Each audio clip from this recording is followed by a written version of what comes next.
Cuando ayudas en silencio, Dios hace ruido, porque Él ve cada detalle que nadie ve y lo convierte en bendición.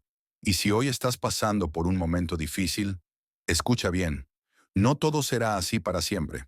Mateo 6:4 dice, Tu Padre que ve en lo secreto, te recompensará en público. Dios no se olvida de lo que hiciste con amor.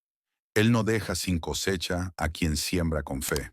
Así que sigue, aunque duela, aunque no veas resultados todavía, porque lo que hoy parece oscuro, Dios lo transformará en luz.